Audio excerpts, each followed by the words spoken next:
দর্শক, মহান স্বাধীনতা দিবসে শ্রদ্ধা জানাতে সাভারের জাতীয় স্মৃতিসৌধের সব প্রস্তুতি শেষ হয়েছে। সেখানকার পরিস্থিতি জানাতে সরাসরি যোগ দিচ্ছেন সহকর্মী দেওয়ান ইমন।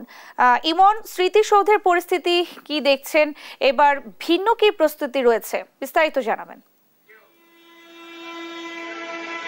নেন্সি, আপনাকে ধন্যবাদ। আজকে শুরুতে যদি একটু বলি, আজ যেহেতু 25শে মার্চ অর্থাৎ 1971 সালের এই দিনে এই রাতেই কিন্তু ঘুমন্ত বাঙালির উপরে যেই সশস্ত্র হামলা চালিয়েছিল পাকিস্তানি বাহিনী, সেই রাতকে কিন্তু কালো রাত হিসেবে আখ্যায়িত করা হয়েছে। এবং এই কালো রাতে হিসেবে কিন্তু আজকে দেখতে পাচ্ছেন যে পুরো স্মৃতিসৌধে কিন্তু আলোকসজ্জায় সজ্জিত থাকলেও এই রাত যেহেতু কালো রাত, তাই কিন্তু সেই আলোকসজ্জার কিন্তু এখানে কোনো ধরনের ব্যবস্থা আজকে রাত্রি অন্তত নেই।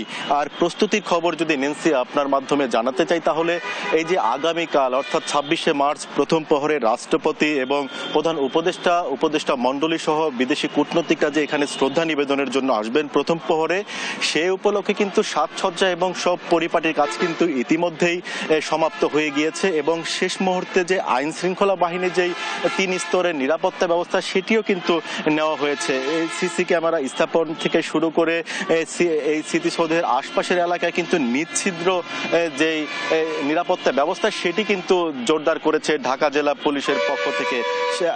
আপনার মাধ্যমে আরেকটু জানিয়ে রাখি যে এই যে আইন শৃঙ্খলা বাহিনী যারা নিয়োজিত রয়েছেন, তাদের মধ্যে কিন্তু পোশাকধারী বাহিনী যেমন রয়েছে, এর পাশাপাশি কিন্তু গোয়েন্দা সংস্থার যারা রয়েছেন তারা কিন্তু সাদা পোশাকেও কিন্তু এখানে নিরাপত্তার বিষয় রয়েছে। সুতরাং নিরাপত্তা নিয়ে পুলিশের পক্ষ থেকে যে বার্তাটি আমাদেরকে জানানো হয়েছে যে নিরাপত্তার কিন্তু কোনো ঘাটতি এখানে নেই।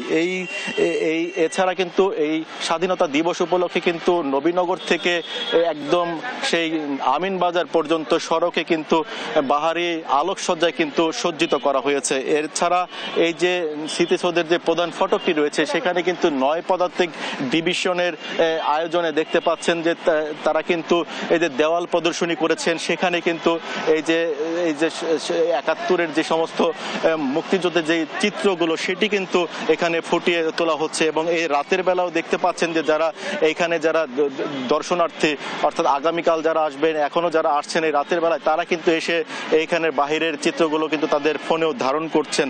তো সব মিলিয়ে বলা চলে যে আগামীকাল যেই শ্রদ্ধা নিবেদনের যে বিষয়টি, জাতির যে শুদ্ধ সন্তান যারা রয়েছে তাদের প্রতি যেই বিনম্র শ্রদ্ধা জানাবেন জাতি, এবং সেটির জন্য কিন্তু এখন পুরোপুরি প্রস্তুত সাভারের জাতীয় স্মৃতিসৌধ। নেন্সি।